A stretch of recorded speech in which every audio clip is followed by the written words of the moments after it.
Iran is hoping to convince world powers its nuclear program serves a peaceful purpose and isn't about making bombs. A new round of talks has begun in Baghdad all about it, with further pressure on Tehran to stop higher-grade uranium enrichment, which is feared could be put to military use at some point in the future. Iran's already tried to ease worsening tensions by tentatively agreeing to new UN inspections of sites which are suspected of involvement in atomic weapons development. But Washington says there'll be no let-up in the heat on Tehran. Fresh sanctions are expected to hit in just over a month, targeting the country's oil and nuclear sectors as well as international trade links. Let's get some thoughts on this from Chris Banbury in London. He's a political analyst. Chris, good evening. The West doesn't want to bargain, by the looks of it, with Iran over sanctions, and it wants its supposed nuclear sites disclosed first. Do you think Tehran's arguments will just be ignored at this meeting by the West? Well, I think there's two things going on here, Kevin. I think, firstly, we are, as I understand it, the talks have actually resumed this evening in Baghdad. Originally, they were supposed to have ended for the day. And it's interesting the talks are continuing.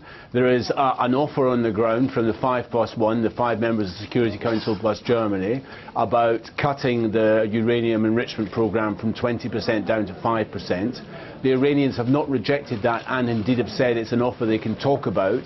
Informally, some sources in Iran have said that actually there's a possibility of this being a basis for a deal if the quid pro quo with sanctions being removed. And in the meantime, we've seen the Iranian currency go back up in value against the dollar in expectation there is going to be a deal. I don't think there will be a deal in the next few hours. I think this could be a lengthy process. Firstly, in America, it's an election year, so Obama wants to be seen to be driving a hard bargain. And secondly, Tehran doesn't need to rush to a deal because the sanctions, although they're quite tough, aren't biting because China, India and even Italy are taking up the slack. So there's that discussions going on, which hopefully, for all those who want to see a peaceful solution, will come to fruition. At the same time, we have this rhetoric coming out of Western capitals, which seems to belay the fact there is any talks going on at all. I mean, you had in Tel Aviv, Ehud Barak, the Israeli defense minister, has said that the talks really should not be occurring, that there should be no deal, you can't trust the Iranians. This offer of inspection doesn't mean anything whatsoever. Now, perhaps you might say the Israelis would say that, but from the US Congress we have belligerent voices, and then lo and behold, this morning, you open your newspaper in Britain and you discover that it's revealed Britain has plans to intervene in the case of a war between Israel and Iran. Now, I don't think those plans are that the Royal Navy is going to impose an arms embargo around Israel, or the RAF is going to impose a no-fly zone over Tel Aviv. What the intervention is going to help the Americans to keep the Straits of Hormuz open. So there's two things going on here. The rhetoric, which is still warlike and belligerent towards Iran, and these discussions in Baghdad, which on the surface seem to be going quite well. You say the sanctions aren't biting much at the moment, but of course there's a new lot to come in July, and the US Senate's backed further sanctions on Iran. Is that all they can do to try and force Iran's hand here? No, they're also trying to have a military build-up in the Persian Gulf, where we're seeing growing numbers of American warships and growing numbers of American personnel, plus some Brits and French tagging along behind as usual. Iran is, of course, virtually surrounded by American bases, not just the American presence in Afghanistan.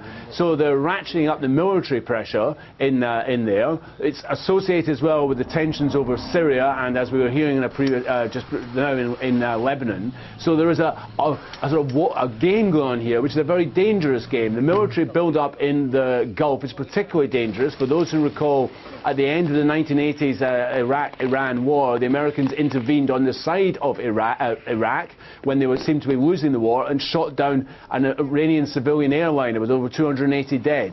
And the Iranians remember that. And today, indeed, Iranian Prime Minister Ahmadinejad was remembering chemical attacks by Iraq on Iran during that war, and pointing out that Western governments, including America, provided the basis for those weapons of mass destruction which were used by the Saddam Hussein regime, and saying that those people responsible actually be brought to book. So, you know, the ratcheting up of military tension plus sanctions creates a dangerous situation. But America and the European Union aren't able on their own to simply embargo Iranian oil. The Chinese, the Indians, and the Italians, the Russians can pick up the slack here. And how broad a base of support is there amongst ordinary Iranians for a peaceful nuclear energy program? It's pretty strong, isn't it?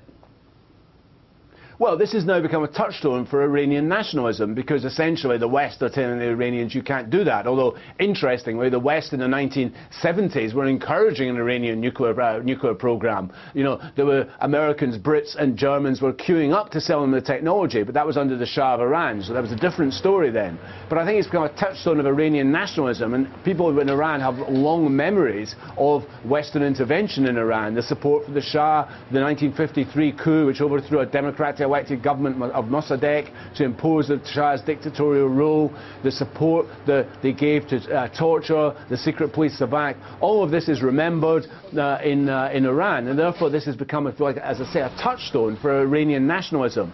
And many people who would not support Ahmadinejad or would not support Khamenei, the supreme ruler, would take a position on this because it's an issue of national pride. And I don't really think the West understand just how far that goes and how deep the record of people's memory and understanding of Western involvement in Iran is, which stokes resentment of the West treating Iran as if it was some little child and refusing to accept the repeated promises and statements that this is a peaceful nuclear program.